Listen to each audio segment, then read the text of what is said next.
It's our last day in Rwanda. We are heading off this afternoon to go back to Ireland. It has been an amazing trip, and I'm really grateful to have been here. Naturally, as we get to this point in the trip, we start to reflect on what are the things that have made a difference, or what are the things that have touched you. And I guess as I reflect on the cycling, I've really enjoyed the cycling, and it's been really good, and I hope to come back and do some more cycling. Don't tell my wife. And maybe bring some more friends with me. But this cycling has really been secondary.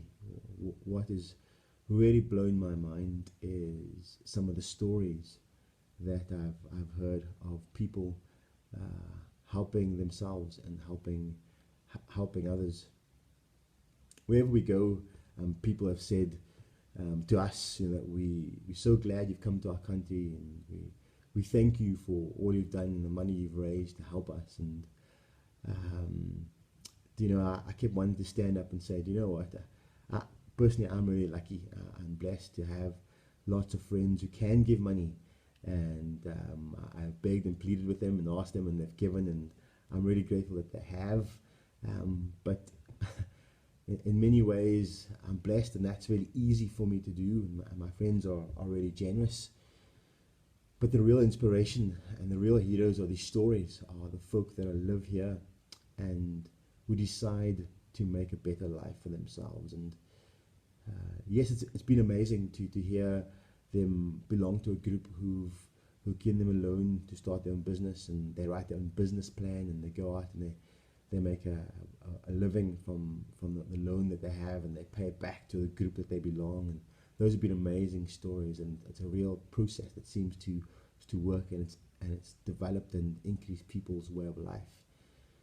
But I guess what interests me is that decision people have made to help others because of the difference that it's made in their lives. So people who have benefited from the money that Tear Fund have given them, the loan that Tear Fund has given them, once they've been up on their feet, they've made a decision to go and help another person, to go find the person in the community who is just as lonely as them, who is just as isolated as them, and they've said, come, I know a process, I know a place that can help you get life, not only life materially, but life spiritually, because most of the work that happens is through a church. And so people are invited into a church, and again, you don't have to belong to this group. They invite you to belong to the process, and they discover what life is, and people make decisions to make their lives better. And sometimes they make huge sacrifices, because maybe people who belong to the self-help group or the groups of the church they belong to are perpetrators of the genocide.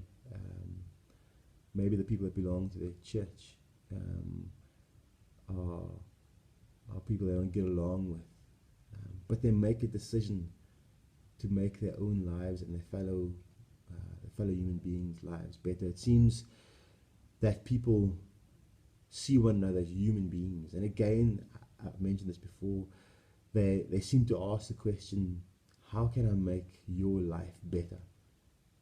God has asked me to love my enemies and to do good to those who harm me, and so I'm going to make a decision to make your life better. How can I do that? Because they've benefited from the process as well.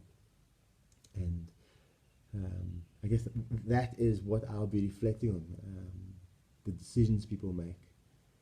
And when they make that decision, it's not easy, but they do it with all their heart. And they do it because they learned in church that Jesus is life-giving, and there's a process that could help them have a better life. So I'll be going home reflecting on those inspirational stories, and I look forward to talking to you about that and finding out what lessons we can learn, because there's so much that we can learn from these people. They seem to have understood and seem to have grasped what the meaning of life really is. And they have very little material goods, but they understand and they strive for that life-giving story of Jesus. Again, thank you to all my friends, and I really appreciate all your help and sacrifice and prayers and supporting me along the way. For those of you that are still wavering to give, you can still give on the Just Giving page, and I can guarantee that the money you give will make a difference to somebody's life. Thanks again.